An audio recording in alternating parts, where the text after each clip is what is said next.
इस समय शाम का 6 बज चुका है और हम आज श्री अरविंद सोसाइटी हिंदी क्षेत्रीय समिति द्वारा श्री अरविंद के महाप्रयाण दिवस के अवसर पर आरंभ हुई वार्तामाला क्रम सावित्री के आलोक में मानव अभीप्सा और भागवत कृपा। इस वार्तामाला क्रम के आज अंतिम और पंचम दिन, जबकि आज श्री अरविंद की महासमाधि दिवस है, हम पुनः यहाँ एकत्रित हुए हैं। हमारे बीच में उपस्थित सभी सावित्री महाकाव्य की उस अमृत प्रसादी के रस में डूबे हुए सुधी श्रोताओं का हृदय से स्वागत है। आइए सबसे पहले हम लोग मात्र ध्यान के द्वारा अपनी अभीप्सा, अपनी कृतज्ञता माँ और श्री अरविंद के चरणों में व्यक्त करें और तैयार करें अपने आप को आगामी वार्ता के लिए। मात्र ध्यान।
अभी अभी मात्र ध्यान के द्वारा हम सब ने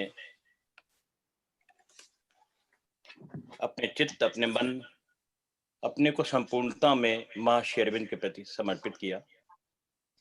आज ये जो वार्तामाला क्रम हमारे बीच में महाप्रयाण दिवस के अवसर पर आरंभ हुआ था, आज उसका अंतिम दिन है और 9 दिसंबर वो श्री अरविंद का महासमाधि दिवस है। 5 सितंबर को महाप्रयाण दिवस था और 9 दिसंबर को आज महासमाधि दिवस के अवसर पे जो श्री अरविंद सोसाइटी हिंदी क्षेत्र ने वार्तामाला क्रम शुरू किया था, उसका अंतिम दिन है। हमें हमारे बीच में हमारे परम विद्वान वक्ता डॉक्टर निरुपम रोहतगी जी हैं, लेकिन क्योंकि आज एक विशेष दिवस है, वो दिवस है जिस दिन की लगभग 111 घंटे के बाद जबकि श्री अरविंद के शरीर से निरंतर स्वर्णिम प्रकाश निकलता रहा, तब उसके बाद में आज शाम 5 बजे 1950 9 दिसंबर को उनको समाधिस्थ किया गया था। तो आज क्योंकि विशेष दिन है और आश्रम में 7:30 बजे सामूहिक ध्यान होगा और हम भी प्रयास करेंगे कि हमारा कार्यक्रम 7:30 बजे समाप्त हो जाए, ताकि हम अपने आप को संबलित कर सकें उस सामूहिक चेतना से। तो आज के अवसर पे हमारे बीच में श्री अरविंद सोसाइटी हिंदी क्षेत्र के उपाध्यक्ष, हमारे परम आदरणीय और श्री मां श्री अरविंद के दर्शन के परम साधक डॉक्टर जेपी सिंह जी उपस्थित हैं। आप सुल्तानपुर से हैं और जिस दिन महाप्रयाण दिवस के अवसर पे हमारी वार्ता का आरंभ हुआ था, उस दिन उन्होंने प्रारंभ में सुबह के समय के अंदर श्री अरविंद सोसाइटी उत्तर प्रदेश और उत्तराखंड की ओर से आयोजित एक वार्तामाला क्रम में वेबसाइट और बड़ी सुंदर वार्ता दी थी, जो अब यूट्यूब में उपलब्ध है। आज जबकि श्री अरविंद का महासमाधि दिवस का अवसर है, वे हमारे बीच में उपस्थित हैं। इससे पूर्व की सावित्री वार्ता के रस के आनंद को हम पुनः प्राप्त कर सकें, क्योंकि आज विशेष दिवस है, महासमाधि दिवस। मैं डॉक्टर सिंह जी से परिचय जिनका मैंने दिया, आग्रह करूंगा कि वह हमारे बीच में आज के दिवस के महत्व के बारे में हमें कुछ बताने की कृपा करें। तदुपरांत हम लोग सुनेंगे डॉक्टर निरुपम रोहतगी जी को। Doctor JP Singh ji. पूज्य माँ भगवती, पूज्य श्री अरविंद, आज के हमारे सावित्री के विद्वान डॉक्टर रोहतगी जी, हमारे प्रियवर डॉक्टर अनिल वाजपेयी जी, हमारे प्रियवर मनोज शर्मा जी और इस वार्तामाला में उपस्थित सभी माँ परिवार के सदस्य, बहनों और भाइयों, एक सुंदर वार्तामाला चल रही है जिसके बौद्धिक पक्ष के साथ हार्दिक पक्ष डॉक्टर रोहतगी का हम लोग सावित्री के बारे में बहुत ही कुशल टीचर के द्वारा अभिव्यक्त हो रहा है। चूंकि आज एक विशेष दिवस है, इस पे हम 10-15 मिनट का समय, जैसा हमारी समिति ने आदेशित किया है, हम लेंगे। समय बहुत थोड़ा है, हम डॉक्टर रोहतगी को सुनना भी चाहेंगे, लेकिन आज के विषय में मैं कुछ सूक्ष्म बातें आपके समक्ष प्रस्तुत करने का प्रयास करूंगा। जैसा हम सब लोग जानते हैं कि किसी योगी की वास्तव में मृत्यु नहीं होती, क्योंकि वो सचेतन रूप से अपने शारीरिक चेतना से काफी ऊपर होता है और वो अपने आत्मा के द्वारा, जो महान और विशाल होती है, उसके द्वारा पूरे विश्व का कार्य करता है। और श्री अरविंद चूंकि योगेश्वर थे, तो उनके बारे में मृत्यु शब्द इस्तेमाल करना असंगत है। अब एक सामान्य जन की दृष्टि से मृत्यु हुई है, लेकिन वो मृत्यु नहीं है, बल्कि शरीर छूटा है, जो 5 दिसंबर 1950 में 1:26 पे वो घटना घटी। इसमें हम ये देखते हैं कि क्या उनकी मृत्यु अनिवार्य थी या मृत्यु उनकी मजबूरी थी, बल्कि शरीर त्याग उनके वो विलिंगली था। इसके 3 इंडिकेटर्स, जिसके बारे में मैं निवेदन कर लूं सूक्ष्म में, जो पहले से ज्ञात थे। पहला ये था कि 1950 के नवंबर में एक ज्योतिषी की घटना सुनाई गई थी, जिसमें उन्होंने कहा था कि सन 50 में श्री अरविंद स्वेच्छा से शरीर छोड़ सकते हैं, और दूसरा बताया था 1964 में जब उनका कार्य पूरा हो जाएगा तो वो शरीर छोड़ देंगे। ये उस ज्योतिषी के प्रधान केंद्र 1950 और 1964 थे। जब श्री अरविंद के सामने 1964 की बात रखी गई तो उन्होंने हाथ उठा के कहा, वो 93 इयर्स। लेकिन जब 5 दिसंबर की बात उनके सामने रखी गई तो किसी ने पूछा कि अब तो ये समय बीत रहा है, इसमें तो आपको छोड़ना नहीं है। तब उन्होंने कहा क्यों? तो ये एक इंडिकेटर हो गया कि लगता था कि ये 1950 का समय उनके भौतिक शरीर के लिए आखिरी समय हो सकता है। दूसरा इंडिकेशन, जनरली वो किसी ऐसे चीज में विश्वास नहीं करते थे कि जिसमें कि जो भी कार्य करें उसका प्रदर्शन किया जाए, लेकिन जब भी वो चिट्ठियां लिखते थे तो अपने शिष्यों के प्रति बड़ी उच्च दर्जे की अनुकंपा अभिव्यक्त करते थे। लेकिन जब उनका शरीर छूटने का समय आया, उसके कुछ समय पहले तक लोगों ने एक विशेष तरह से आनंद अनुभूत किया। वो आनंद यह था कि जो उनके कक्ष में जाते थे या जो उनके पास रहते थे, उनके प्रति उनका एक पितृ वात्सल्य अभिव्यक्त हो रहा था, जो लोगों को बहुत ही ताजुब लग रहा था, पर यह था आनंद युक्त था। यह दूसरा इंडिकेशन था जिससे कि कुछ नया होने वाला है, यह चीज समझ में आती है। और तीसरी बात जिसके बारे में आज ये विचार चल रहा है, ये सत्र चल रहा है, सावित्री के बारे में। उनका जो लिपिक था, वो जो भी वो कहते थे उसको लिपिबद्ध करता था, लेकिन श्री अरविंद ने उस समय शरीर छूटने के पहले ये कहा कि हमें सावित्री का काम बहुत जल्दी पूरा करना है। तो इसका मतलब कुछ नई चीज होने वाली थी, जो ये तीसरा इंडिकेशन था जिससे ये शरीर छूटा। शरीर उनका यूरेमिया के द्वारा छूटा, मतलब गुर्दे के रोग के द्वारा छूटा। ये हम अपने बौद्धिक दृष्टि से या साइंटिफिक दृष्टि से कह सकते हैं, लेकिन वास्तव में उनका शरीर छूटने का कारण दूसरा था। ये डॉक्टर प्रभात सान्याल, जो उनके सर्जन थे, जो कलकत्ता से आए थे, वो कहते थे। और सान्याल के प्रति उनके मन में, उनके हृदय में बड़ा प्रेम था।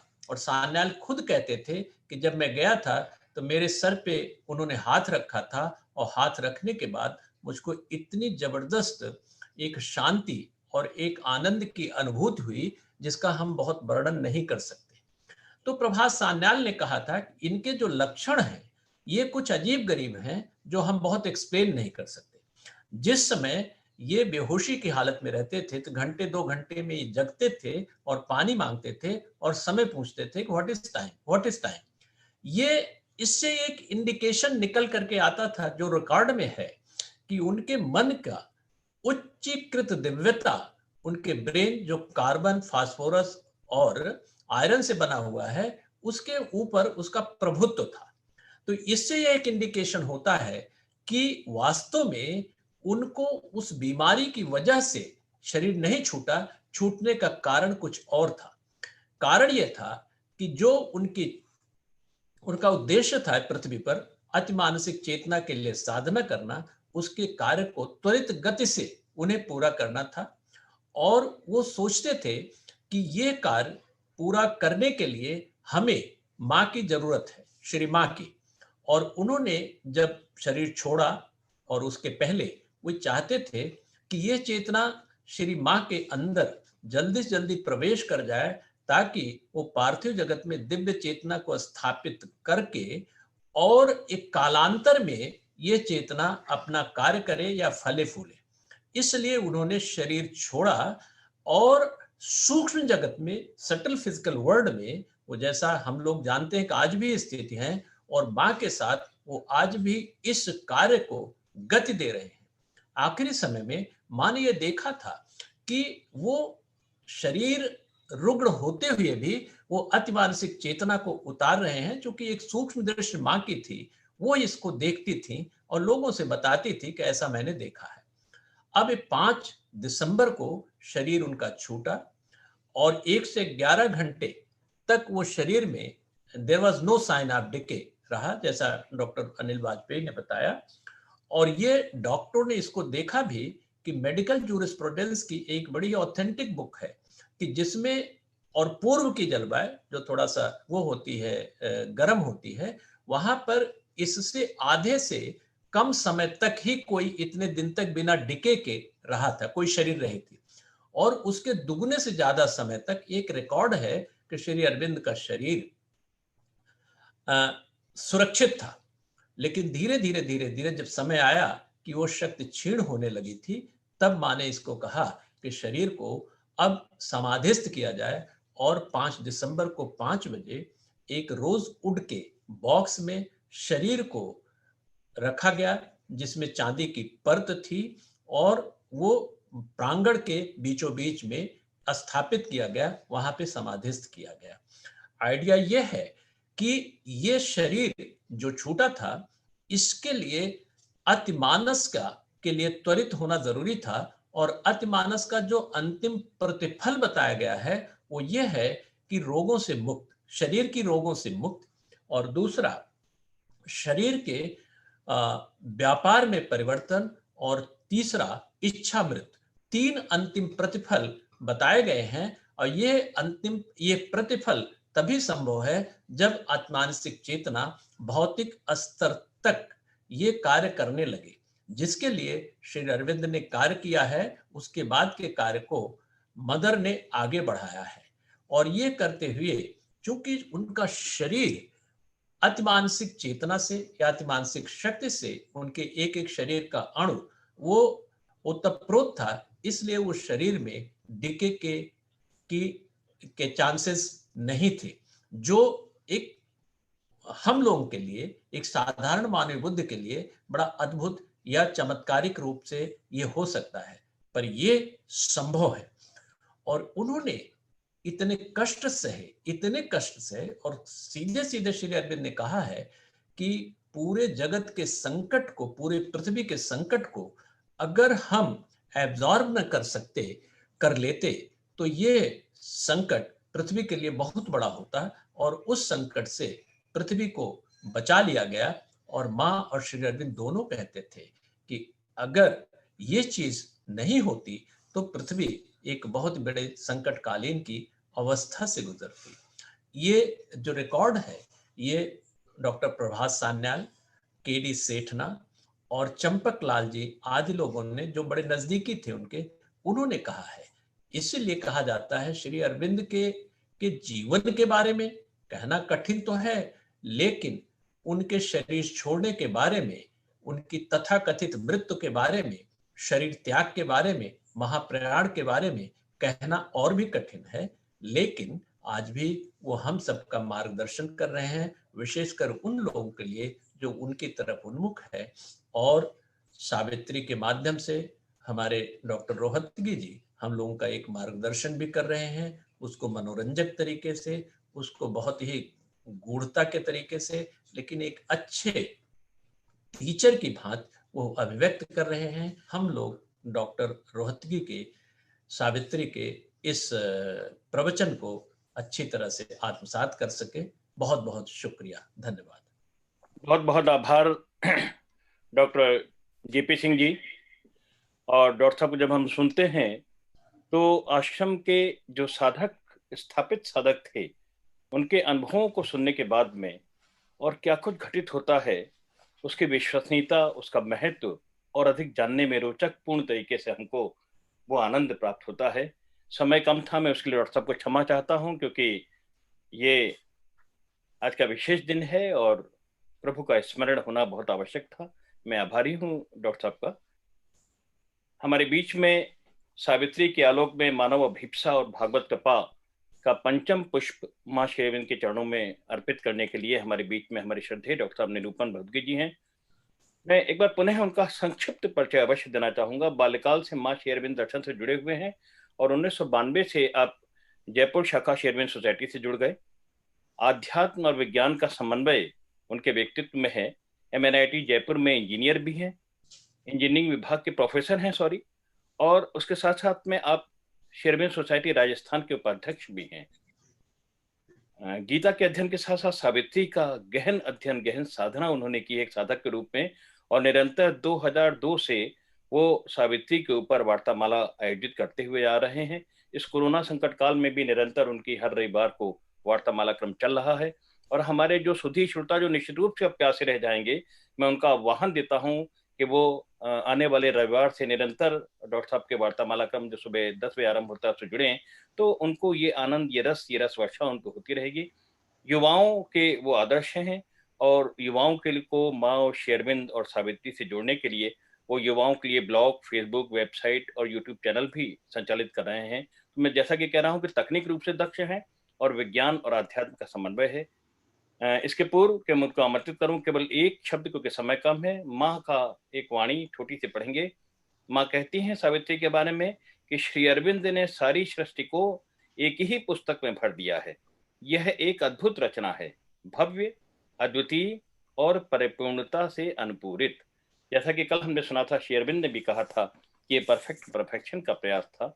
श्री अरविंद की जो महान साधना हुई है उसका ये रिकॉर्ड है, उसका विवरण है, उसकी यात्रा का विवरण है, जिसके हम साक्षी बनते हैं जब सावित्री के संपर्क में आते हैं। माँ ने तो ये कहा है कि एक शब्द ना समझ में आए तो रोज पढ़ो और रोज नए नए अर्थ उसके खुलते जाएंगे। तो अब हम अधिक समय न लेकर के आमंत्रित कर रहे हैं हमारे बीच के विद्वान वक्ता परम आदरणीय डॉक्टर निरूपम रोहतगी जी। स्वागत है डॉक्टर साहब। धन्यवाद अनिल जी, आप सभी का आज के इस सत्र में स्वागत है। हम बहुत शीघ्र ही जो हमने कल स्मरण किया था उसको एक बार पुनः उसकी पुनरावृत्ति कर लेते हैं और फिर आगे आज का विषय लेकर चलेंगे। कल हमने जिन सत्यों को देखा था उसमें मुख्य ये विषय थे कि सत्य को जानने के लिए हमें आध्यात्मिक दृष्टि की आवश्यकता है। हमारी आत्मा हमारा सत्य रूप है और मनुष्य की यह यात्रा जो हम भगवान की ओर बढ़ रहे हैं, दिव्यता की ओर बढ़ रहे हैं, यह तब तक नहीं रुक सकती जब तक कि हम उस दिव्यता को, देवत्व को प्राप्त कर लें। एक और बहुत सुंदर विषय हमने रखा था कि इस जगत के संघर्ष में हम अकेले नहीं हैं, एक दिव्य सारथी सदा हमारे साथ बना रहता है। उसके पश्चात हमने पीड़ा के बारे में बात की थी, पेन के बारे में, और उसका जो मूल कारण बताया गया था कि अज्ञान उसका कारण है। हमारे हृदय में एक दिव्य ज्योति स्थित रहती है, परंतु क्योंकि हमने उसे ढक रखा है, बंद कर रखा है, यही बंधन हमारे दुख का कारण है। और जब तक हमारे हृदय में स्थित वह देव मुक्त नहीं हो जाता, अपने को अभिव्यक्त नहीं कर लेता, तब तक हमारा यह दुख समाप्त नहीं हो सकता। और एक और मुख्य तथ्य हमने देखा था कि हम इस जगत में किसी अपने पूर्व कर्मों के कारण या किसी दोष के कारण हमें यहाँ नहीं भेजा गया है, अपितु हमने स्वयं इस जगत के उसको, इसके चैलेंज को हमने स्वयं स्वीकार किया है और हमने स्वयं इस जगत के जो कष्ट हैं और दुख हैं उनको हमने स्वयं स्वीकृति दी है। तो इस प्रकार से हम इस वार्ता को आगे ले जाते हैं और आज हम नियति के विषय में कुछ बातें करेंगे। हम नियति को समझने से पहले हम इस तथ्य को एक बार देख लेते हैं। इसको हम पहले भी देख चुके हैं कि this is the great truth now dawning on the world that will is the thing which moves the world। अर्थात यह जो आधारभूत विधान है, जो प्रथम विधान है, जो इस जगत को चलायमान बनाता है, जिसके कारण यह जगत आगे बढ़ रहा है, वह है दिव्य संकल्प। अर्थात इस जगत की जो रचना हुई है एक संकल्प के अंतर्गत हुई है और इस सृष्टि के इस चक्र में जिसमें हम लोग विद्यमान हैं, जो दिव्य संकल्प है वह है कि इस धरा पर दिव्य जीवन को अभिव्यक्त करना, अर्थात मनुष्य के रूप में भगवान को व्यक्त करना। और जब यह पूर्ण प्रकृति उस दिव्य संकल्प से चल रही है तो इस जगत में प्रकृति, उसकी सभी शक्तियां, लॉ ऑफ कर्मा और देव और यहाँ तक कि जो मनुष्य का जो संकल्प है और अन्य जीवों की जो क्रियाकलाप है, जो भी शक्तियां कार्य कर रही हैं, वो सभी इस प्रकार से कार्य करती हैं जैसे वह उस दिव्य संकल्प को पूरा करने की चेष्टा कर रही हूं। तो अर्थात एक वही विधान है जो भागवत संकल्प का है कि इस धरा पर दिव्य जीवन प्रकट हो, वही इस संपूर्ण सृष्टि को चला रहा है। और नियति के विषय में श्री अरविंद कहते हैं, fate is merely a process by which will fulfils itself. तो ये जो अनेक प्रकार की प्रक्रियाएं चल रही हैं, जो शक्तियां चल रही हैं, उसमें नियति एक क्रिया मात्र है जिसका उद्देश्य भी यह है कि दिव्य संकल्प को अभिव्यक्त किया जाए, उसको चरितार्थ किया जाए। और वह सब कुछ, all that unwanted that happens in our life is a nudge, a push or a blow to change our path।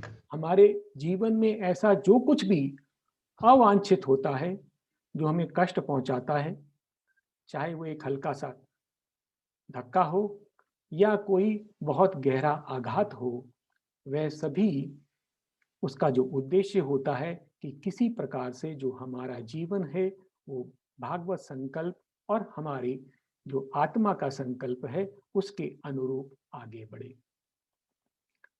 और इन सभी शक्तियों का, इन घटनाओं का जो हमारे जीवन पर असर होता है, the net effect of all that happens in our life, जो कुछ भी हमारे जीवन में घट रहा है उसका जो अंतिम परिणाम ये होता है कि हमारा जो चैत्य पुरुष है वो आगे बढ़ता है, वो विकसित होता है और जन्म जन्मांतर वह एक जन्म से दूसरे जन्म बढ़ते हुए वह बढ़ता रहता है, विकसित होता रहता है। और जब तक हम अपनी आत्मा से भेंट नहीं कर लेते तब तक यह प्रक्रिया चलती रहती है और यही हमारी नियति है। अर्थात हमारी नियति है निरंतर विकसित होते रहना, हमारे चैत्य पुरुष का और अधिक से अधिक बाहर प्रकट होते रहना। इसको मैंने एक डायग्राम में आपके सामने रखा है और इसमें इसको हम थोड़ा सा समझने का प्रयास करते हैं। इसमें मैंने नियति को बीच में केंद्रित किया है और अगर आप ध्यान से देखें कि बाईं तरफ जो डिवाइन विल और उसके पश्चात सोल्स विल, ये जो है नियति को निश्चित कर रही हैं। तो सबसे ऊपर दिव्य संकल्प रहता है, उसके पश्चात हमारी आत्मा का संकल्प रहता है। दिव्य संकल्प और आत्मा के संकल्प में पूर्ण रूप से सामंजस्य रहता है।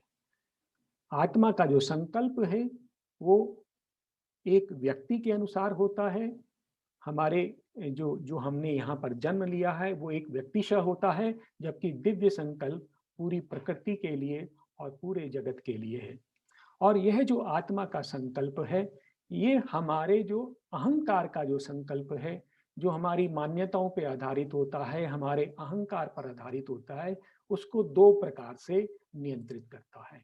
एक तो यह इसको पूरी तरह से नियंत्रित करता है और दूसरा जो है इसको यह अनुमति देता है, अर्थात एक तटस्थ बैठा रहता है और उसको अनुमति देता है।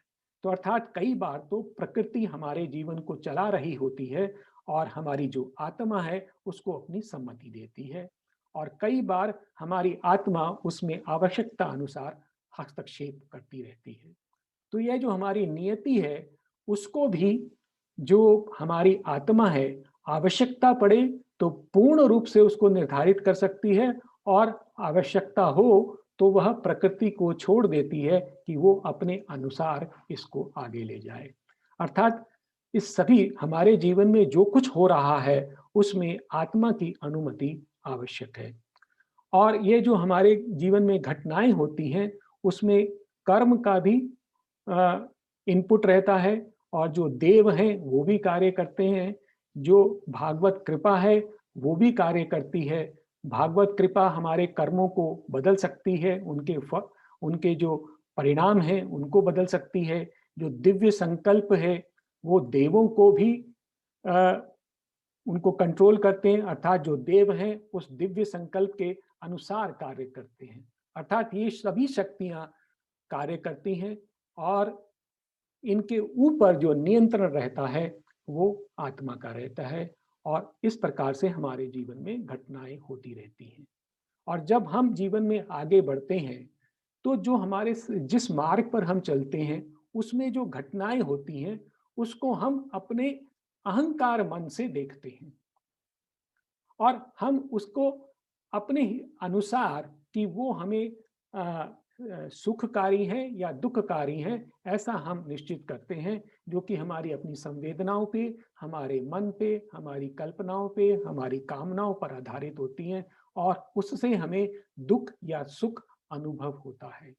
और हम देखते हैं कि हमारे जीवन में ये घटनाएं हो रही है और हम कहते हैं कि हमारी जो हमारी नियति है, हमारा दुर्भाग्य है कि ये दुख मुझे भोगना पड़ रहा है, और या मेरा सौभाग्य है कि ऐसा सुखी समय मैं भोग रहा हूँ। परंतु इन सभी घटनाओं का जो अंत होता है वो उसका जो फल होता है वो साइकिक ग्रोथ होता है, हमारी आत्म जो चैत्य पुरुष है उसका विकास। और यह जो चैत्य पुरुष का विकास है ये आत्मा के संकल्प के अंतर्गत और उसके ऊपर भागवत संकल्प के अंदर चलता है। तो जो कुछ भी हमारे जीवन में घट रहा है उसका जो मूल प्रभाव है वह यह है कि हमारा जो चैत्य पुरुष है वो आगे बढ़ता रहता है। अब हम समझें कि जो हमारे जीवन में जो घटनाएं होती हैं उनमें और हमारी नियति में क्या अंतर है। तो हमारी वस्तुस्थिति कैसी है? Since we are unaware of our psychic being and the changes taking place within our self, क्योंकि हम जो हमारे चैत्य पुरुष है उसके प्रति अनभिज्ञ हैं और जो हमारे अंदर विकास हो रहा है, जो हमारे सोच में परिवर्तन आ रहा है, जो हमारे संकल्प में दिन प्रतिदिन या वर्ष प्रति वर्ष परिवर्तन आ रहा है, वो हम नहीं देख पाते। और हम क्या देखते हैं? We are only aware of the events that are happening in our life. तो जो जो घटनाएं होती हैं उनको हम अपना भाग्य समझ लेते हैं, परंतु वो घटनाएं हमारा भाग्य नहीं है। उन घटनाओं का जो फल है वो हमारा भाग्य है। The events that bring joy and grief to you are not your fate. तो ये जो घटनाएं हैं जो हमें सुख और दुख देती हैं वो हमारा भाग्य नहीं है। The goal and the road thou choosest are thy fate। जो लक्ष्य और जो मार्ग तुम्हारी आत्मा चुनती है वह तुम्हारा भाग्य है। इसको हम इस प्रकार से भी समझ सकते हैं कि यदि हम तुलसीदास जी की घटना को याद करें, हम वाल्मीकि की ये जो कालिदास जी की घटना याद करें, तो दोनों के साथ ये हुआ था कि उनकी जो पत्नी से जो वार्तालाप हुआ था वो उनको किस ओर ले जाता है, वो उनको एक संत बना देता है, एक को महान कवि बना देता है। तो वो जो घटना थी वो अपने आप में उनका भाग्य नहीं था, लेकिन उसके बाद जो हुआ वो उनका भाग्य था। और यही घटना हर एक व्यक्ति के जीवन में अलग प्रकार से प्रभाव डालती है। हमारे जीवन में यदि इसी प्रकार का कभी हमारे पारिवारिक जीवन में गतिरोध आता है, कोई संघर्ष आता है, तो उसका परिणाम कुछ और होता है। तो वही बातें एक व्यक्ति के जीवन में कुछ और असर डालती हैं, दूसरे व्यक्ति के जीवन में कुछ और असर डालती हैं। जो उनका फल होता है वो हमारा भाग्य होता है, जो हमारी घटनाएं हैं वो केवल निमित्त मात्र होती हैं। तो हम इस भूमिका के पश्चात हम देखें सावित्री की पंक्तियां, वो हमारे भाग्य के बारे में क्या कहती हैं। O man, the events that meet thee on thy road. तो हे मनुष्य, वो जो घटनाएं हैं जो तुझसे भेंट करती हैं जब तू किसी मार्ग पर चल रहा है, thou they smite thy body and soul with joy and grief. वो तेरे देह को और तेरी आत्मा को दुख और सुख से प्रहार करती हैं। Are not thy fate. वो तेरा भविष्य नहीं, तेरी नियति नहीं है। They touch thee a while and pass, वो आती हैं लहरों के समान और चली जाती हैं। Even death can not cut short, even death can cut not short thy spirit's walk। और ये जो मृत्यु है वो भी तेरी जो आत्मा की जो गति है उसको रोक नहीं सकती है, उसको समाप्त नहीं कर सकती है। तो अर्थात जो मृत्यु जैसी जो घटना भी है उसके कारण भी हमारी नियति रुकती नहीं है, वो आगे बढ़ती रहती है। Thy goal, the road thou choosest are thy fate। जो तूने अपने लिए लक्ष्य चुना है, जो तेरी आत्मा ने जो लक्ष्य चुना है और जो उसने मार्ग चुना है, जिस मार्ग से वो जाना चाहती है, वही तेरी नियति है। और मनुष्य की नियति क्या है? अगर हम उसको एक ब्रॉडर पर्सपेक्टिव में देखें तो मनुष्य की नियति है दिव्य बनना। और हमारी जो आत्मा है इस मार्ग पर बढ़ते हुए जो दिव्य संकल्प है उसके अनुसार हमारी नियति निश्चित करती है। और अर्थात हम स्वयं अपनी नियति को चुनते हैं। अब ये पंक्तियां हैं जो बता रही हैं कि मनुष्य की नियति क्या है। Thy spirit's fate is a battle and a ceaseless march against invisible opponent powers, a passage from matter into timeless self। तो तेरी आत्मा का जो नियति है, भविष्य क्या है कि ये जो अदृश्य और विरोधी शक्तियां हैं उनके विरुद्ध अंतहीन संघर्ष, निरंतर उनके विरुद्ध संघर्ष करते रहना, ये तेरी नियति है। A passage from matter into timeless self. और इस जड़ तत्व से उस कालातीत परम तत्व में प्रवेश करना, उसको प्राप्त करना, यह तेरी नियति है। और हमारी जो नियति है उसका जनक कौन है? वो कहाँ स्थित रहती है? His fate within him shapes his acts and rules। तो जो हमारी नियति है वो हमारे अंदर ही स्थित है। क्यों? क्योंकि हमारी आत्मा उसको निर्धारित करती है। His fate within him shapes his acts and rules। तो हमारे जो कर्म है उसको वही नियति निर्धारित करती है, वो हमारे जीवन पर शासन करती है। Its face and form already are born in him। और उसका जो रूप है, उसका जो मुख है, वो पहले से ही हमारे अंदर बन गए हैं, उत्पन्न हो गए हैं। Its parentage is in his secret soul। और उसके माता पिता कौन है, उसके जनक कौन है? वो हमारी गुह्य आत्मा है। अर्थात वो गुह्य आत्मा ही है जो हमारी नियति को निर्धारित करती है, उसको पैदा करती है। और यह जो हमारी नियति है, क्योंकि हमारी आत्मा ही हमारी नियति को निर्धारित कर रही है, तो हम कह सकते हैं कि हम स्वयं उसको चुनने वाले हैं, हम स्वयं उसको स्वीकार करते हैं। This is the mystic truth our ignorance hides. और यह जो गुह्य सत्य है कि हमने स्वयं अपनी नियति को चुना है, ये हमसे छुप जाता है। क्यों? अज्ञान के कारण। This is the mystic truth our ignorance hides. Doom is a passage for our inborn force. तो ये जो दुर्भाग्य है, यह एक मार्ग है जिस पर वो हमारे अंदर जो स्थित शक्ति है, आत्मा है, वो आगे बढ़ती है। Our ordeal is the hidden spirit's choice.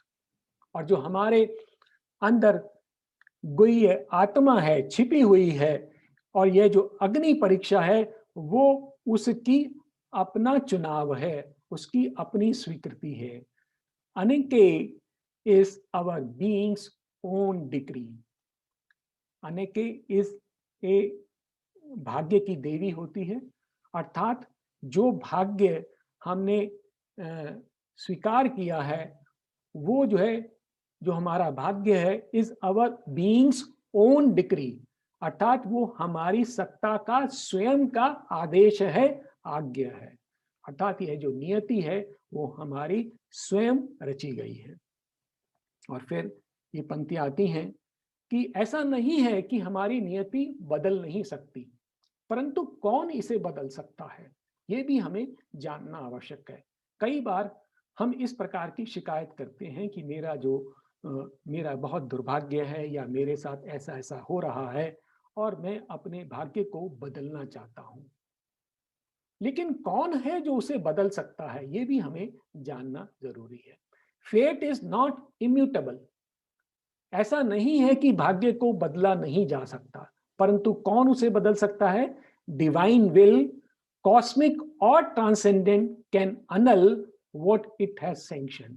बहुत सुंदर शब्द हैं, नपे तुले शब्द हैं, श्री अरविंद के शब्द हैं लेटर ऑन योगा पे, कि दिव्य संकल्प चाहे वो वैश्विक हो या परात्पर हो, जिसने इस नियति की अनुमति दी है, अर्थात जो हमारी वर्तमान नियति है उसकी अनुमति देने वाला भी दिव्य संकल्प है, और केवल वही इसे बदल सकता है।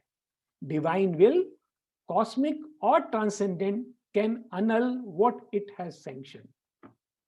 और फिर एक और पंक्ति आती है कि जो कृपा है, दिव्य कृपा, वो भी हमारी नियति को बदलती है। वो किस प्रकार से बदलती है? कि वो हमारे कर्मों के प्रभाव को शून्य कर देती है। The divine grace completely contradicts karma. वो कर्म को बिल्कुल नष्ट कर सकती है। You know, it makes it melt away like butter that is put in the sun. तो हमारे ऊपर जो कर्म का बंधन है, जिसे हम सोचते हैं, और कर्म का फल है, यदि हमें दिव्य कृपा हो जाए तो वो पूर्ण रूप से खत्म हो सकते। तो यदि हम अपनी नियति बदलना चाहें तो हमें दिव्य कृपा की प्रार्थना करनी चाहिए। और तीसरा जो उपाय है, किस प्रकार से हमारी नियति बदल सकती है, फेट और karma binds only till the higher forces do not intervene. कहते हैं जब तक जिस स्तर पर हम रहते हैं उस स्तर का जो विधान है हमारे जीवन को चलाता है। और यदि हम चाहते हैं कि नियति या कर्म का विधान जो हमारे जीवन को निर्देशित कर रहा है वो बदल जाए, तो हम जो उच्चतर शक्तियां हैं उनकी अभीप्सा कर सकते हैं, और वे शक्तियां हमारे जीवन का विधान बदल सकती हैं। तो इस प्रकार से ऐसा नहीं है कि हमारी नियति नहीं बदली जा सकती, परंतु उसके बदलने का जो मार्ग है वो केवल दिव्य संकल्प, दिव्य कृपा या उच्चतर शक्तियां, वो इनको बदल सकती हैं। और देखिए ये पंक्तियां हैं, इन पंक्तियों का संदर्भ इस प्रकार से है कि जब सावित्री अपनी माता के समक्ष ये बताती हैं कि उन्होंने सत्यवान को अपने वर के रूप में स्वीकार कर लिया है, और नारद जी यह घोषणा कर देते हैं कि यद्यपि सत्यवान इस जगत में चमकते हुए सूर्य के समान है, फिर भी उनके ऊपर एक छाया है, वो यह है कि उनकी आयु अल्प है, उनकी जीवन 1 वर्ष में समाप्त हो जाएगा। और सावित्री की माता जब ऐसा सुनती हैं तो ऐसा लगता है कि उनके ऊपर कोई वज्रघात हो गया, और फिर वो सावित्री की ओर मुड़कर कहती हैं कि हे सावित्री, अवश्य तूने ऐसे व्यक्ति को अपना वर चुना है जो इस संपूर्ण धरा पर सर्वश्रेष्ठ है, परंतु उसके ऊपर एक दोष है। तू ऐसा कर कि एक बार पुनः वन में जा और कोई कम श्रेष्ठ व्यक्ति को चुन ले जिसके ऊपर ऐसा कोई श्राप ना हो। और तब सावित्री जो उनको उत्तर देती हैं वो देखिए कितना सुंदर उत्तर है, और नियति के विषय में है। My heart has sealed its troth to Satyavan. वो कहते हैं कि मेरे हृदय ने अपने आप को सत्यवान को समर्पित कर दिया है। Its signature adverse fate cannot efface। अब सावित्री अपनी आत्मा से बोल रही हैं, और आत्मा नियति के ऊपर है, और इसलिए वो ऐसा कह सकती हैं। Its signature adverse fate can not efface. तो जो मैंने हस्ताक्षर कर दिया है, जो मैंने निश्चित कर दिया है, उसको मेरा दुर्भाग्य नहीं बदल सकता। ये जो नियति है उसको मिटा नहीं सकती। Its seal not fate nor death nor time dissolve. अर्थात जो मेरी आत्मा है इन सबसे ऊपर है, ना तो नियति, ना ही मृत्यु और ना ही काल मेरे निश्चय को नहीं बदल सकती। Let fate do with me what she will और कैन। कहते हैं जो नियति को जो कुछ मेरे साथ करना है कर ले, वो जो कर सकता है या जो करेगा वो कर ले। I am stronger than death and greater than my fate.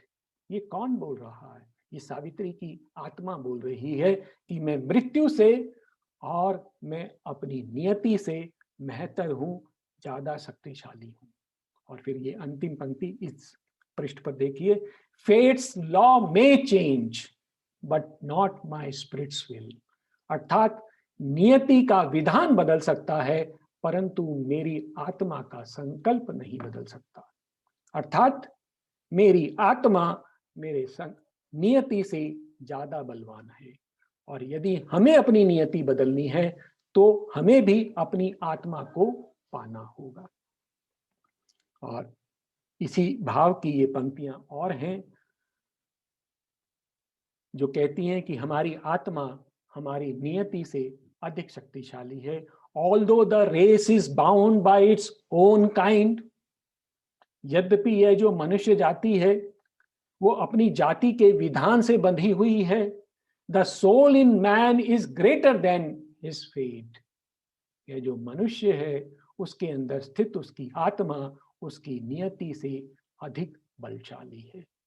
तो हमने जाना कि नियति क्या है और उसको किस प्रकार से बदला जा सकता है।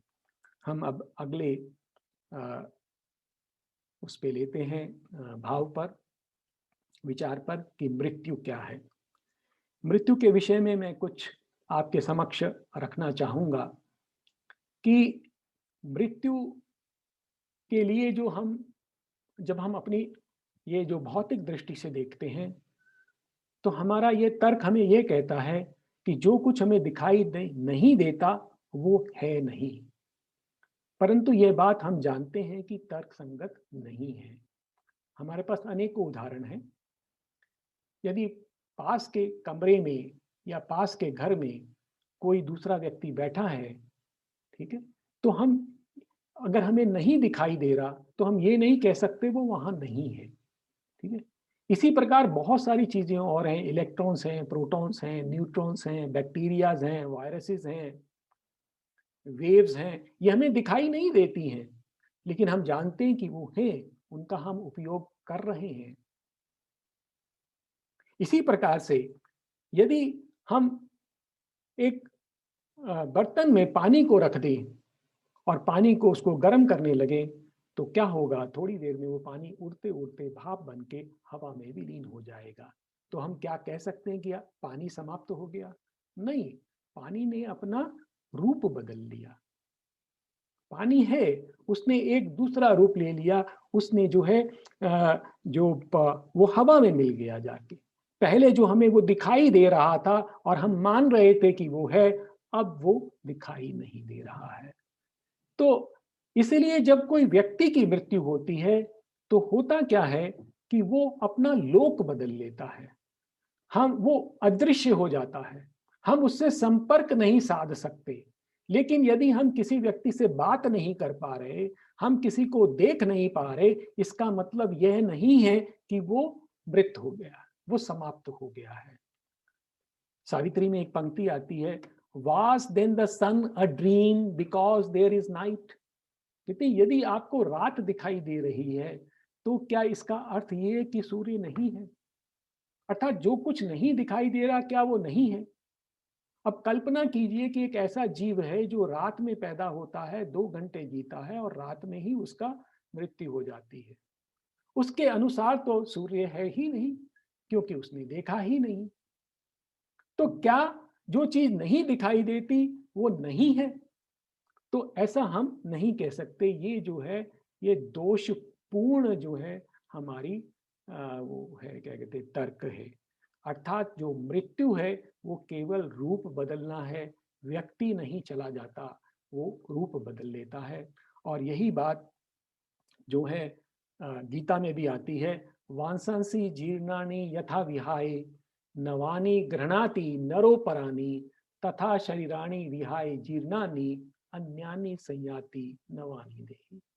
अर्थात जिस प्रकार हम पुराने वस्त्रों को उतार कर नए पहन लेते हैं, उस प्रकार जो हमारी आत्मा है पुराने शरीर को छोड़कर नया पहन लेती है। आत्मा कहीं नहीं जाती, सिर्फ शरीर बदल जाता है। और जब वो आत्मा पुनः जन्म लेती है, और केवल क्योंकि उसके पिछले जन्म में और इस जन्म में कोई संबंध हमें दिखाई नहीं देता, वो वही आत्मा है जिसने पहले जन्म लिया और वो उसने अब जन्म लिया।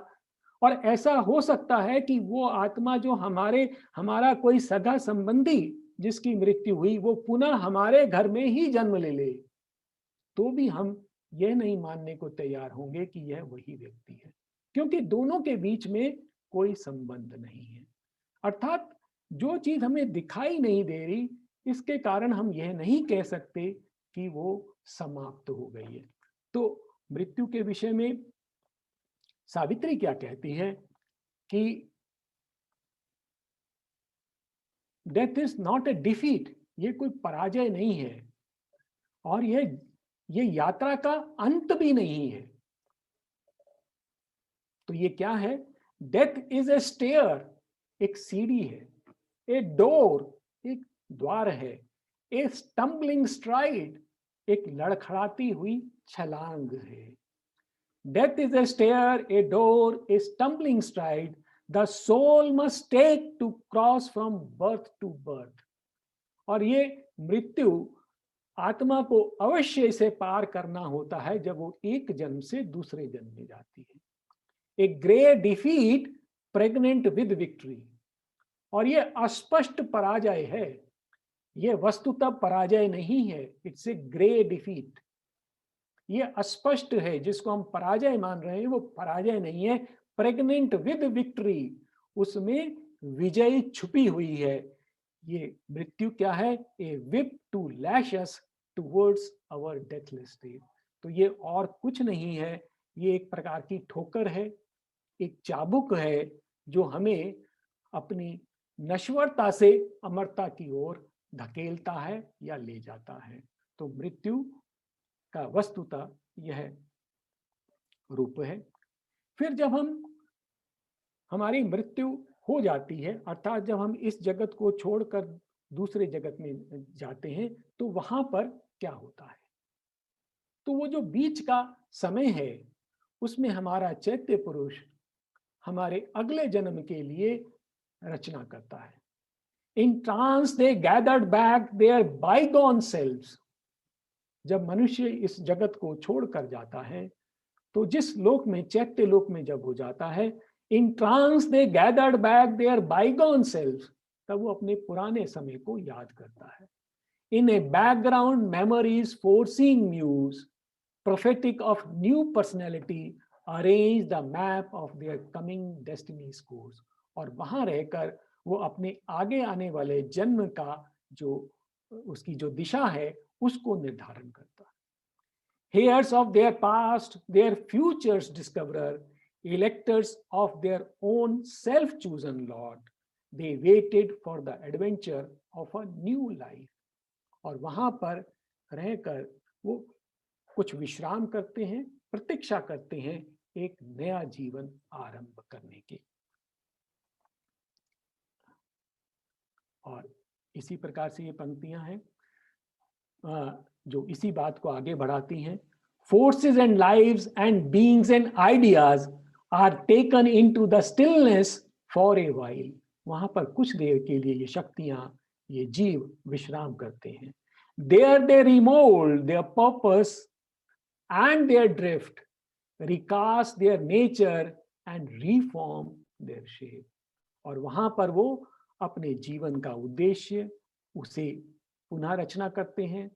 Their drift, अपनी गति का, अपने मार्ग का पुनः रचना करते हैं, रिकास्ट देयर नेचर, अपनी प्रकृति को पुनः बनाते हैं, reform their shape, ever they change and changing ever grow, और इस परिवर्तन से वो जन्मांतर निरंतर परिवर्तन करते रहते हैं और हर परिवर्तन के साथ विकसित होते रहते हैं।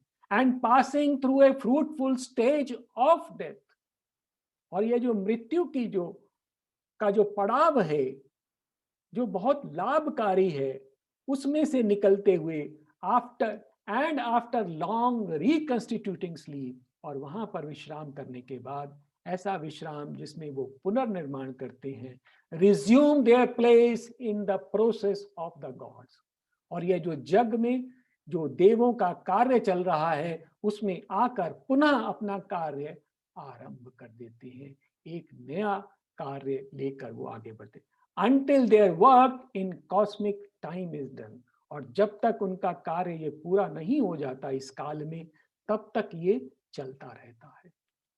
अर्थात जन्मांतर हमारा चैत्य पुरुष विकसित होता रहता है और हम आगे बढ़ते रहते हैं। अर्थात हमारी जो मृत्यु है वो केवल हमारी इंद्रियों का भ्रम है, क्योंकि हम आत्मा को नहीं देख पाते, इसलिए हम मानते हैं कि मनुष्य की मृत्यु हो गई, वो समाप्त हो गया। वस्तुतः हमारी जो आत्मा है एक देह से दूसरी देह में चली जाती है। अब इसके बाद यहाँ पर जो मैंने अनेक विषय जो मनुष्य से संबंधित थे, जो हमें चिंतित भी करते हैं और हमारे समक्ष कई प्रकार के प्रश्न भी खड़े करते हैं, उनका जो है स्मरण किया। अब मैं जो है आपके समक्ष जो मार्ग है हमारे लिए उसकी बात करूंगा, और वो मार्ग है समर्पण का मार्ग। और क्यों इस मार्ग को चुना है तो हम इसकी बात करेंगे कि वो कौन सा मार्ग है। ये जो पंक्तियां हैं ये adoration of the divine mother या विजन ऑफ द बून वहां से है, और ये वो स्थिति है जब अश्वपति जो है, अश्वपति की अगर आप स्थिति देखें तो वो सृष्टि के सभी लोगों को पार करते हुए उसके शीर्ष पर स्थित है। वो ऐसी जगह स्थित है जहां कोई दूसरा मनुष्य नहीं पहुंचा है। वो साक्षात जगत जननी के समक्ष खड़े हुए हैं। ऐसा व्यक्ति जब वहां पहुंचता है तो उसको क्या अनुभव होता है? But when are human power and human love to break earth seal of ignorance and death. क्योंकि ये जो मनुष्य की जो शक्तियां हैं और मनुष्य का जो प्रेम है, उससे इस धरा के अज्ञान को और मृत्यु को नहीं समाप्त किया जा सकता। His nature's might seem now an infant's grasp। वो व्यक्ति जो सृष्टि के शीर्ष पर खड़ा है, ऐसा प्रतीत होता है कि उसकी जो शक्ति है वो केवल एक बच्चे की पकड़ के समान है। Heaven is too high for outstretched hands to seize। वो जो स्वर्ग है वो मनुष्य के लिए बहुत दूर है। तो उसे क्या करना है? जो सबसे सरल मार्ग है वो क्या है? This light comes not by struggle or by thought। ना ही इस प्रकाश को संघर्ष से प्राप्त किया जा सकता है, ना ही विचार से। In the mind silence the transcendent acts। जब मन शांत हो जाता है तो परात पर कार्य करता है। And the hushed heart hears the unuttered word। और जब हृदय शांत हो जाता है, अर्थात जब हमारी कामनाएं शांत हो जाती हैं, हमारे विचार शांत हो जाते हैं, तब हम जो है उस शब्द को जो कहा नहीं गया है उसको सुनते हैं। A vast surrender was his only strength।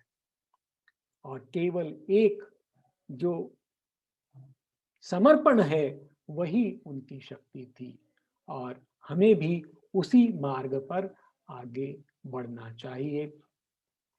समर्पण के ऊपर ही कुछ पंक्तियां आती हैं कि सरेंडर क्या है, समर्पण का अर्थ क्या है। To will what the divine will is the supreme wisdom, कि जो भागवत इच्छा है, let thy will be done, यही समर्पण है। और ऐसा जानने के पश्चात अशुपति जब माँ के समक्ष खड़े हैं, once seen his heart acknowledged only her, और वो केवल फिर उनको स्वीकार करते हैं और पूर्ण रूप से उनके समक्ष समर्पित हो जाते हैं। तो ये जो है समर्पण का मार्ग हमारे लिए भी सबसे जो है सशक्त मार्ग है, एक ऐसा मार्ग है जो बहुत सुरक्षित है, तीव्र है और सशक्त है।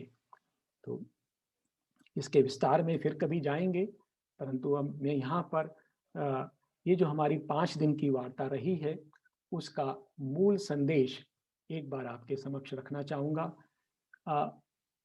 और मैं आपसे एक और निवेदन करूँगा कि मेरे को लगभग 10 मिनट और लगेंगे इस वार्ता को समाप्त करने में। तो आप मुझे डॉक्टर साहब कोई समस्या नहीं, डॉक्टर साहब आप करिए, डॉक्टर साहब कोई समस्या नहीं है, कृपया इजाजत दीजिए। मैनेज। तो ये जो 5 दिवस की हमारी वार्ता माला चली है उसका जो मूल भाव है, जो मूल संदेश है, वो मैं आपके सामने रख देता हूं एक बार, कि हमें सबसे पहले यह जानना चाहिए कि वो कौन सी शक्तियां हैं जो हमें आगे बढ़ने से रोक रही हैं। उनमें 2 मुख्य शक्तियां हैं जिन पर हम कार्य कर सकते हैं। वैसे तो इस जगत में बहुत सारी शक्तियां हैं जो विरोध करती हैं हमारा आगे बढ़ने के लिए, लेकिन 2 चीजें ऐसी हैं जिनके ऊपर हम कार्य कर सकते हैं। एक तो है हमारी कामनाएं और दूसरा है जगत के विषय में हमारी मान्यताएं। हम जगत को कैसा जानते हैं और जगत से हम क्या चाहते हैं, इसके अनुसार हमारा सारा जीवन चलता है। परंतु वस्तु स्थिति ये है कि हम जगत के सत्य को नहीं जानते और ना ही हम जीवन के सत्य को जानते हैं। तो ये जो कुछ भी हमने जगत के बारे में एक रूपरेखा बना रखी है, जो मान्यता बना रखी है, वो सब भ्रम पर आधारित है या जो समाज में प्रचलित मान्यताएं हैं उस पर आधारित है। और इस जगत को जानने के लिए जो हमारे पास कारण है, जो हमारे पास साधन है, मन है, वो हमने देखा कि वो अक्षम है, असमर्थ है, उससे सत्य को जाना नहीं जा सकता और उससे हमें मार्गदर्शन प्राप्त नहीं हो सकता। परंतु हम प्रयास यही करते हैं कि हमारे मन से हम अपने जीवन को चलाने का प्रयास करते हैं, तर्क पर अपने जीवन को चलाने का प्रयास करते हैं। और जो हमारे अंदर स्थित हमारी आत्मा है, जो भगवान का अंश है, जो हमें सच्चा ज्ञान दे सकती है, उसके प्रति हम अनभिज्ञ हैं। अर्थात मन से हम निर्देशन प्राप्त कर रहे हैं जो स्वयं भ्रमित है, जो अज्ञान का कारण है, और जो आत्मा हमें सच्चा ज्ञान दे सकती है उसके प्रति हम अनभिज्ञ हैं। ऐसी स्थिति में जब हम मझधार में हैं, जो हमने पहला किनारा छोड़ दिया है और जो दूसरा किनारा अभी हमें मिला नहीं है और हम बीच में खड़े हैं, तो हमें गुरु की आवश्यकता है, सारथी की आवश्यकता है, जो ना केवल इस जगत की संरचना के बारे में, उसकी गति के बारे में, भागवत संकल्प क्या है, हमारे जीवन का उद्देश्य क्या है, उन सबको जानता हो। और सावित्री हमें इन सब का ज्ञान कराती है। अर्थात जो हम भटक रहे हैं ये हमें सही मार्ग पर लाने का कार्य करती है। और इसलिए हमारे समक्ष जो सबसे अधिक तर्क संगत मार्ग है, हमें क्या करना चाहिए?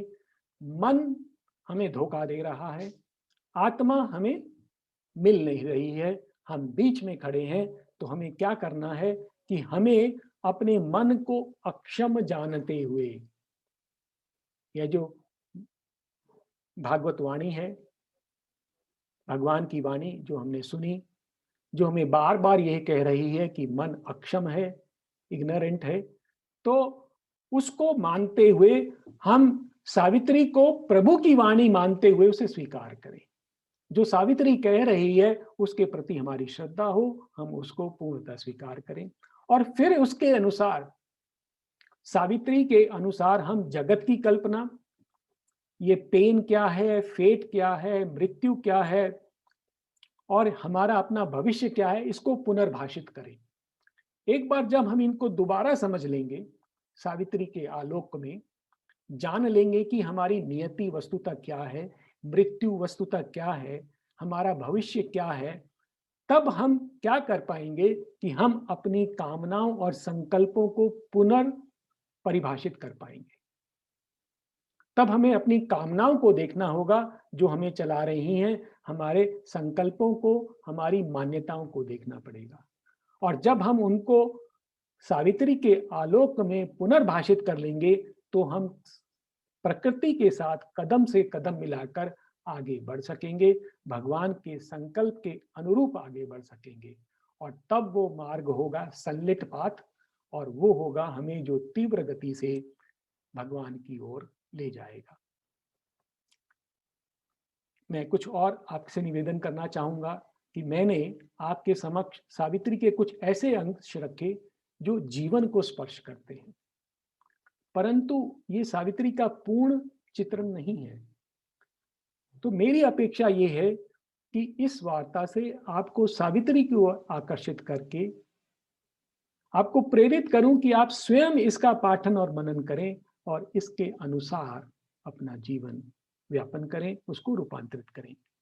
और इससे एक कदम आगे बढ़ते हुए हमें अपनी आत्मा को खोजना होगा, अपनी कामनाओं और विचारों पर नियंत्रण करना होगा, और ऐसा करने से हमारा मन नीरव होगा, और उस नीरव मन में हमें अपनी आत्मा का दर्शन होगा।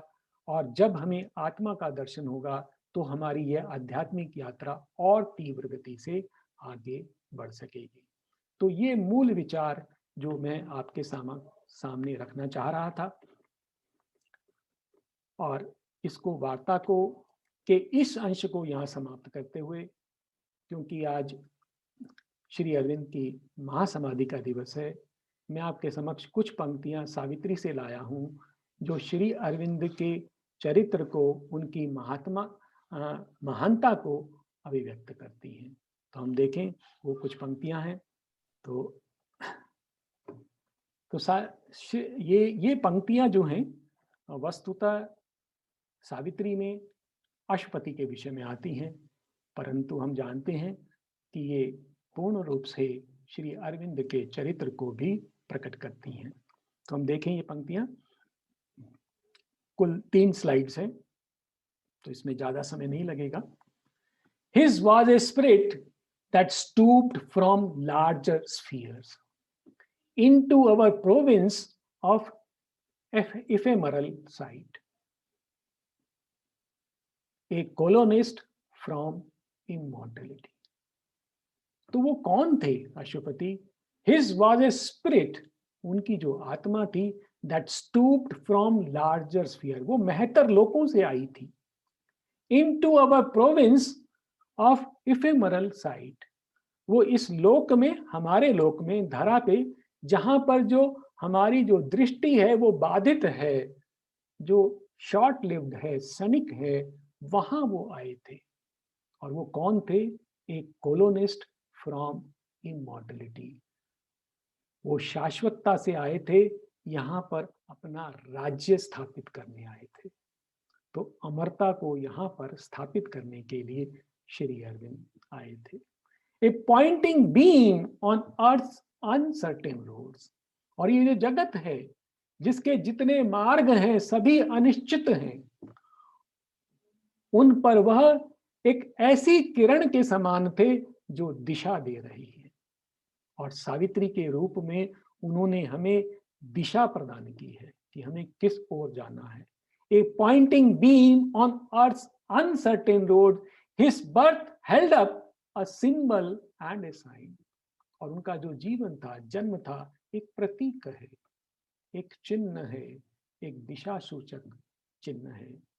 His human self like a translucent cloak, और उनकी जो देह थी वो बिल्कुल ट्रांसपेरेंट, एक पारदर्शी देह के समान थी। Covered the all wise who leads the unseen world, अर्थात उनके अंदर कौन, वो किसको छिपाए हुए थे अपने अंदर? उस क्लोक में, उस वस्त्र में उन्होंने किसको छुपाया हुआ था? All wise who leads the unseen world, वो परम ज्ञानी, परम सत्ता जो इस अज्ञे जगत को निर्देशित करती है, आगे ले जाती है, वह उसको उन्होंने अपने अंदर धारण किया हुआ था। तो ये पंक्तियां उनके विषय में हैं। और देखिए, His soul lived as eternity's delegate.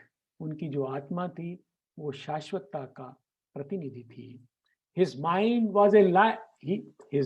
was like a fire assailing heaven. उनका मन इतना शक्तिशाली था कि वो अग्नि के समान स्वर्ग पर आक्रमण करता था।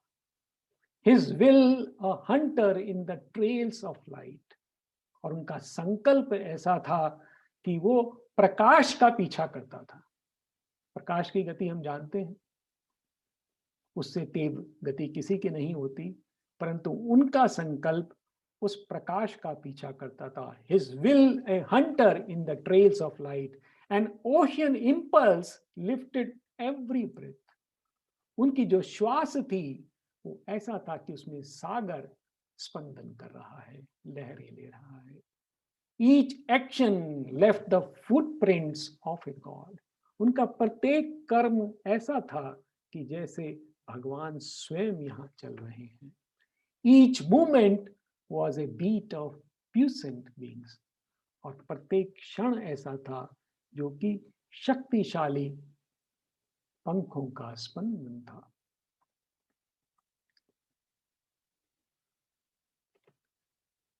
और उनका रूप कैसा था कि वो इस जगत में, इस आकाश में अकेले दीप्तमान सूर्य के समान थे, अर्थात वहां और कोई उनके समान नहीं ठहर सकता था।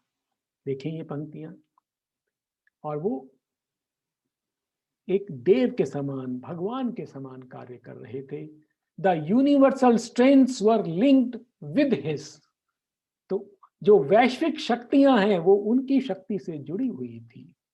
Filling earth smallness with their boundless breaths. और वो क्या कर रहे थे? इस जगत की जो शुद्रता है उसमें वो असीम शक्तियों को भर रहे थे। He drew the energies that transmute an as.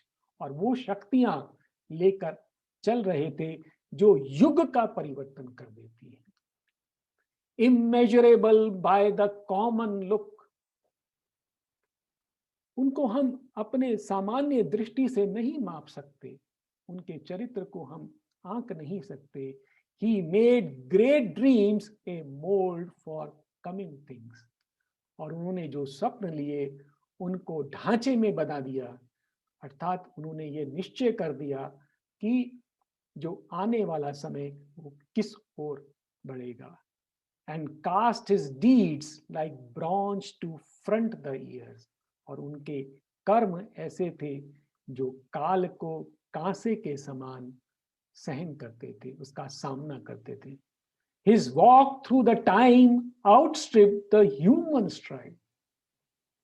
Human अर्थात humanity, जो पूरी मानव जाति का जो पग होता था उससे अधिक तीव्र बड़ा उनका कदम होता था। He walks through time outstripped the human stride, lonely his days and splendid like the sun. और वो अकेले थे अपने वैभव में, गौरव में, शक्ति में, स्प्लेंडेड लाइक द सन, और एक सूर्य के समान दीप्तमान थे।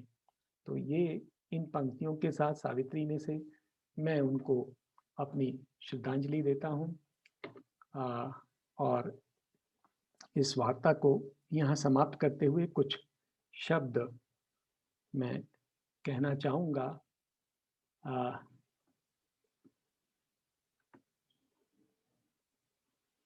मैं श्री अरविंद सोसाइटी राजस्थान की ओर से आप सभी का धन्यवाद करता हूं। श्री विजय पोदार जी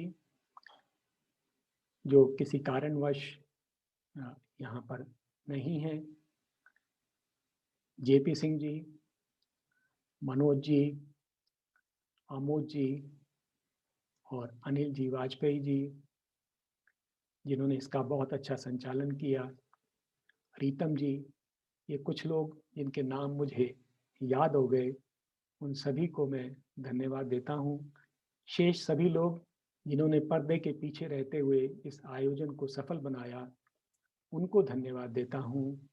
और मैं यहाँ कुछ और लोगों का, जो मेरे जयपुर के साथी हैं, साधक हैं, आमोद जी, कल्पना जी, शारदा जी, सूर्य प्रताप जी और विशेष रूप से प्रदीप विजय जी और मेरे एक परम साथी गुड़गांव से कृष्ण सेठी जी, उन सब का मैं धन्यवाद करता हूँ। और आप सभी को, जैसा अनिल जी ने बताया कि हम जयपुर से सावित्री वार्ता नामक एक ऑनलाइन टॉक्स रख रहे हैं।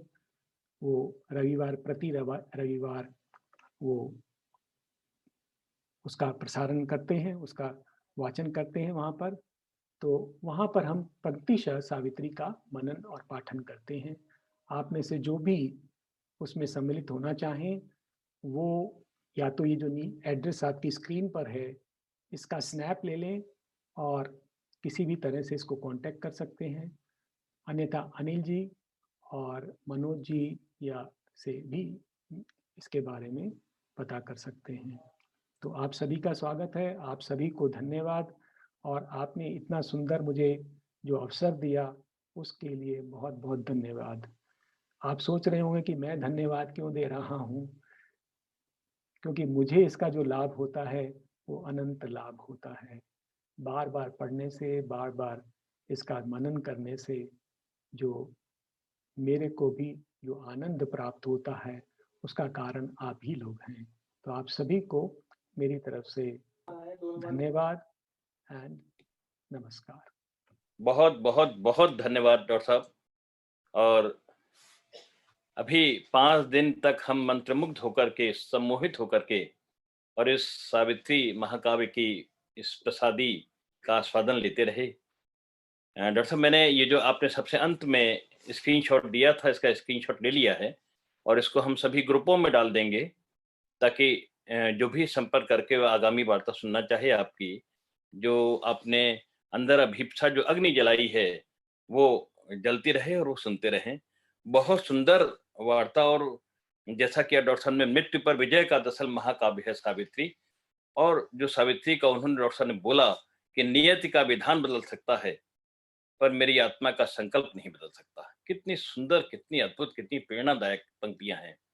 डॉक्टर साहब ने अंत में एक सूत्र दिया, और सच में मन के स्तर पे सावित्री महाकाव्य को समझा भी नहीं जा सकता है। डॉक्टर साहब ने अंत में अचंचल और नीरव मन का सूत्र दिया, जो निश्चित रूप से निरंतर माँ और शेरविन ने इसकी चर्चा की है। और जैसा कि कहा जाता है कि अश्वपति की साधना ही शेरविन की साधना है, जैसा डॉक्टर साहब ने बताया। डॉक्टर अश्विन भाई कापड़िया जी अक्सर कहते हैं कि सावित्री तो मानवता की जन्म कुंडली ही है। तो निश्चित रूप से जो कुछ भी जगत में या जगत से परे जो कुछ है इसमें समाहित है, और उस गागर को, उस सागर को गागर में भरने का इस 5 दिन में बहुत बहुत बहुत सुंदर प्रयास हमारे बीच में डॉक्टर साहब ने किया। मेरे पास शब्द नहीं है उनके प्रति कृतज्ञता, आभार व्यक्त करने के। हमारे बीच में माननीय मनोज शर्मा जी भोपाल से उपस्थित हैं। आप उपाध्यक्ष हैं शेरबैन सोसाइटी हिंदी क्षेत्र के, और आपके प्रयासों से इस कोरोना काल में ही हम सब निरंतर आपस में संपर्क हैं और ज्यादा अभिप्समान हो रहे हैं ऑनलाइन वार्ताओं के माध्यम से। और जिन्होंने की मैंने जैसा भी कहा था कि भागीरथ के रूप में इस सावित्री रूपी गंगा को उतारने का प्रयास भी किया था, तो मैं उनके प्रति आभारी हूं और उनका आह्वान करता हूं कि पूरे सभी हम सब शेरविन सोसाइटी की ओर से और आदरणीय डॉक्टर साहब के प्रति हमारी हृदय की कृतज्ञता व्यक्त करने की कृपा करें। मैं एक बार फिर आपको दोहराना चाहूंगा कि फेसबुक के अंदर इसका लाइव प्रसारण हुआ है, और आने वाले 5 दिन के अंदर यूट्यूब के अंदर भी, जो हिंदी शेरविन सोसाइटी हिंदी क्षेत्र का यूट्यूब चैनल है, उसमें आपको ये सभी वार्ताएं 5 दिन की वहां उपलब्ध हो जाएंगी। आदरणीय मनोज भैया, आप सदन आमंत्रित हैं। मैं आप सबके प्रति बहुत कृतज्ञ हूँ। माता जी श्री अरविंद के प्रति मैं कृतज्ञता ज्ञापित करता हूँ। और श्री अरविंद सोसाइटी हिंदी क्षेत्र का ये जो प्रयास हमारा था कि 5 से 9 दिसंबर तक का जो हमारा समय है, उस समय में हम लोग चर्चा कर सके मृत्यु के ऊपर विजय की इस ग्रंथ के ऊपर। माता जी ने जैसा बोला था, मैंने पहले दिन की श्री माँ ने किसी से एक प्रसंग में कहा था 5 दिसंबर हमको किस तरीके से ऑब्जर्व करना चाहिए, और माँ ने कहा कि मृत्यु के विषय में उसके विभिन्न जो पक्ष हैं उसके विषय में हम लोगों को विचार करने के रूप में इसको ऑब्जर्व कर सकते हैं। तो उस समय ये रूपरेखा बनी थी और इसमें डॉक्टर साहब ने बहुत ही सुंदरता से श्री अरविंद कृत ये जो सावित्री है उस पर रखा है। हम आगे भी हिंदी क्षेत्र की ओर से निरंतर इस तरह के प्रयास लेकर आपके सामने आते रहेंगे। डॉक्टर रोहतगी के विषय में तो मैं क्या कहूँ, दिव्य जीवन में एक पंक्ति आती है जिसमें श्री अरविंद ने परिभाषित किया है रियल सर्विस को, और उसमें श्री अरविंद कहते हैं to discover the spiritual being in himself is the preoccupation of the spiritual man and to help others towards the same evolution is his real service to the race. वे कहते हैं कि स्वयं के भीतर उस आत्म तत्व को, उस स्पिरिचुअल तत्व को प्राप्त करना, ये जो है ये स्वयं के प्रति एक बहुत बड़ी एक काम है जो मनुष्य को दिया गया है। और साथ में कहते हैं सच्ची सेवा क्या है, तो परिभाषित करते हुए कहते हैं कि दूसरों को इसके विषय में सचेतन करना, इसमें मदद करना। तो इस दृष्टि से भी जो हमारे डॉक्टर साहब हैं उन्होंने बहुत सुंदरता से, सरलता से बताया है श्री अरविंद के विषय में, इस सावित्री महाग्रंथ के विषय में। और आज अंतिम दिन तो समझिए कि उन्होंने जो मोती ला के रखे हैं कि कामनाएं जो है उन पर विजय प्राप्त करना जरूरी है। चैत्य सप्ताह के दृष्टि से हमें अपनी आत्मा को पाने के लिए प्रयास करना चाहिए। ये सब ऐसे मंत्र वाक्य हैं जो लंबे समय तक हमारे मन मस्तिष्क में न केवल गूंजेंगे। मेरा प्रयास सिर्फ ये है कि इस तरह से हिंदी क्षेत्र आप सबको एक अपॉर्चुनिटी प्रदान करे कि हम कैसे न कैसे करके उस दिव्य सौभाग्य जो हमको मिला है माँ श्री अरविंद के परिचय में आने का, तो उस दिव्य सौभाग्य को हम लोग थोड़ा सा उसको समझें, उस महत्व को। और इसमें हम सब जो माँ के बालक हैं, चाहे डॉक्टर रोहतगी हो, चाहे डॉक्टर अनिल वाजपेयी जी हो, डॉक्टर जेपी सिंह जी हो, और पांचों दिन में अलग अलग हमारे जो भाई बहन साधक साधिकाएं, विष्णु जी, रितम दीदी, तुलसियान जी, और जो हमारे साथ में हरियाणा से सिरसा से आए थे गणेश सिंघल जी, सब लोगों का एक ही है कि किस तरीके से बस माँ भगवती के हम एक सुयोग्य यंत्र बने, और उस दिशा में हम लोग निरंतर प्रयास करते रहेंगे। इसमें हमको विशेष रूप से डॉक्टर साहब का तो मैं आभारी हूँ ही, आमोद जी का भी मैं विशेष रूप से आभार व्यक्त करता हूँ कि उन्होंने न केवल हमारी ये सारी जो रचना थी, जो हमारी एक अभीप्सा थी, इसमें बहुत सक्रिय भूमिका निभाई है। सूर्य प्रताप सिंह जी राजावत, डॉक्टर साहब के स्वयं के जो परिजन हैं, इसके अलावा अनिल भैया के तो ये मेरे पास में क्या बोलूं, हम सब लोग एक ही हैं। तो लेकिन उनका इतना सुंदर, उनका मीठा जो वाचन है कि कई बार ऐसा लगता है कि डॉक्टर जेपी सिंह बीच में हम लोगों की शुगर टेस्ट करने के लिए नहीं बोल दे कि देखिए कितना मीठा आप लोग सुनते हैं उनसे। तो ये तो आनंद का विषय है। और ऐसे ही बस माँ की कोख में हम लोग खेलते हुए धीरे धीरे धीरे धीरे आगे बढ़ रहे हैं। हम लोग तो अपने दृष्टि से जो कर सकते हैं कर ही रहे हैं। और डॉक्टर साहब ने समय निकाला, जितनी अनुकूलताएं हम लोगों को वो दे सकते थे, वो चाहे समय की हो, चाहे सत्र के भीतर का जो डिसिप्लिन हो, सब उन्होंने कहा है। अंत में तो मैं बस यही कहना चाहूँगा, क्योंकि समय की सीमा है और हमेशा ही रहती है, कि श्री माता जी ने श्री अरविंद की जब सेंटिनरी आई 1972 में, तो लोगों ने उनसे संदेश के लिए कहा कि माँ हमको संदेश दीजिए। वो संदेश मुझे सबको अलग अलग अपने अपने वो रहता है, पर वो मुझे हृदय के बहुत करीब लगता है। खासकर हम जब सोसाइटी के जैसे सशक्त यंत्र के माध्यम से समाज जीवन में काम करते हैं, तो वो माँ का संदेश हमारे लिए सदा प्रेरणा देता है। माता जी ने श्री अरविंद की सेंटिनरी जो 1972 में शुरू हो रही थी, उसकी पूर्व संध्या पर माँ ने जो संदेश दिया वो मैं यहाँ आपके सामने रिपीट करता हूँ। आप सबने पूर्व में भी सुना होगा, फिर से सुनेंगे तो आपको भी और अच्छा लगेगा। श्री माँ ने कहा, to express our gratitude to Shri Aurobindo, there is no better way to become living demonstration of his teachings. Shri Arvind के प्रति कृतज्ञता ज्ञापित करने का इससे और अच्छा तरीका कोई नहीं हो सकता कि उनकी शिक्षाओं के हम जीवंत प्रतिमूर्ति बन जाएं। अब ये हमें स्वयं इस संदेश को अपने सामने रखकर और सोचना है कि हम कितने वर्दीफुल हैं श्री अरविंद के कार्य के प्रति, श्री माँ की चेतना के प्रति। मैं ये जरूर अपनी छोटी सी जो मेरी बुद्धि है और उसमें भी इंजीनियरिंग का कीड़ा लगा हुआ है, कह सकता हूँ कि बहुत कम लोग हैं और बहुत युगों से हम लोगों ने प्रतीक्षा की है कि इस घड़ी में हमें धरती पर आने का अवसर मिला और उसको जाया नहीं करना चाहिए, वो जाया नहीं होना चाहिए। श्री अरविंद का तो स्वरूप ऐसा है कि तुलसी बाबा ने कहा, राम स्वरूप तुम्हार बचन अगोचर बुद्धि पर, महिमा अकथ अपार, नेति नेति कह वेद सब। तो हम कितना कहेंगे फिर भी कहना शेष रह जाएगा, लेकिन फिर भी इतना सुंदर जो ये कार्यक्रम हुआ, इसके लिए उनके श्री माता जी के श्री चरणों में मैं अशेष कृतज्ञता ज्ञापित करता हूँ। डॉक्टर निरूपण रोहतगी जी, जिन्होंने इतना सुंदर हमारे सामने और बहुत ही वैज्ञानिक दृष्टि से आजकल की भाषा में स्लाइड बाय स्लाइड उसका एक्सप्लेनेशन, और खासकर जब वो अभी जो सावित्री की माँ का जिक्र कर रहे थे, जब सावित्री उनको बताती है कि ये जो है फेट्स लॉ में change but not my decision, और वो कहती है कि भाग्य अपनी जो है, नियति अपनी जो है निर्णय बदल सकता है, पर मैं अपना निर्णय नहीं बदल सकती। और इस तरीके से कितने मोती वो हम लोगों के लिए लेके आए हैं। डॉक्टर साहब, मैं माँ श्री अरविंद के प्रति और आपके प्रति बहुत कृतज्ञता ज्ञापित करता हूँ। और जितने हमारे श्रोतागण जो निरंतर 5 दिन इसमें जुड़े रहे, और हम लोग और हमारे जो हिंदी क्षेत्र के अध्यक्ष महोदय हैं, उनसे हमारे जो साथीगण पदाधिकारी उनसे सलाह करके निश्चित ही कुछ एक ऐसी रूपरेखा, क्योंकि ऐसे सुझाव आए हैं कि पाठचक्र की श्रृंखला को कुछ नए सिरे से व्यवस्थित किया जाए, तो हम लोग फिर लेकर के आएंगे। अनिल वाजपेयी जी का मैं विशेष रूप से आभारी हूँ, और उनकी सारी टीम जो मथुरा की हमको इसमें वो करता है, सहयोग करता है। और मैं फिर आप सबके अनुमति चाहूँगा और एक नई श्रृंखला में फिर हम लेकर उपस्थित होंगे।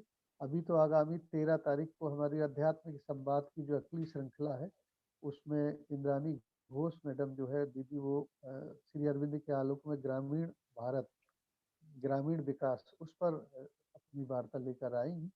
तो मैं फिर सबको आभार कृतज्ञता ज्ञापित करता हूँ, और अब हम अनिल भैया के पास वापस चलते हैं, वे इस क्रम को आगे बढ़ाएंगे। धन्यवाद आप सब। सावित्री ज्ञान महायज्ञ का समापन, प्यास अधूरी सी रह गई, लग रहा है कि निरंतर अभी और क्रम चलना चाहिए। और मैं मनोज भैया से आग्रह करूंगा कि इसको किसी तरह का कोई और रूप भी दें, ताकि निरंतर और साधक और हम सब लोग जो बहुत सारे जिज्ञासु हैं वो जुड़ सकें।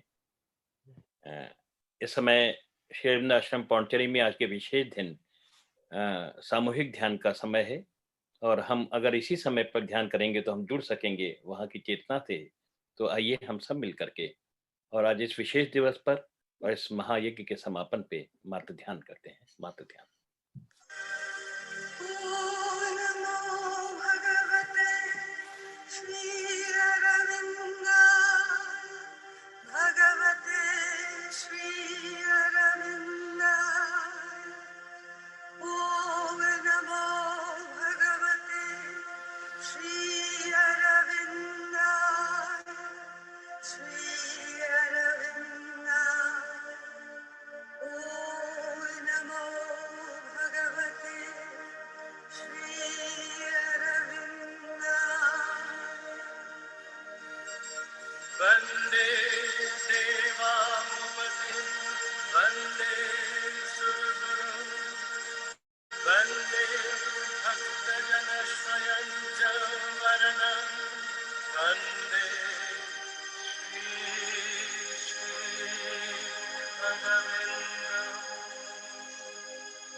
ओम आनंदमयी चैतन्यमयी सत्यमयी परमे। ओम नमो भगवते श्री अरविंद। मैं इस पंच दिवसीय महायज्ञ के अंत में पुनः हमारे प्रबुद्ध वक्ता विद्वान डॉक्टर देहुदकी जी के प्रति, आदरणीय मनोज भैया के प्रति, डॉक्टर जेपी सिंह जी के प्रति और सभी सुधी श्रोताओं के प्रति हृदय से आभार व्यक्त करता हुआ आपसे आज्ञा चाहता हूं। बहुत बहुत धन्यवाद।